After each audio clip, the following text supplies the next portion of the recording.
আমার মনের ঘরেতে আমি রেখেছি যারে, দু জাহানের বাদশা নবী কামলিওয়ালা রে, দু জাহানের বাদশা নবী কামলিওয়ালা রে।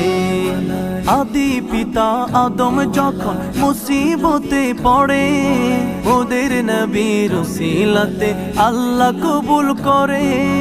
আদি পিতা আদম যখন মুসিবতে পড়ে, ওদের নবীর উসিলাতে আল্লাহ কবুল করে। সাকারাতের বিছানাতে দেখা দিও রে, দু জাহানের বাদশা নবী কামলিওয়ালা রে, দু জাহানের বাদশা নবী কামলিওয়ালা রে।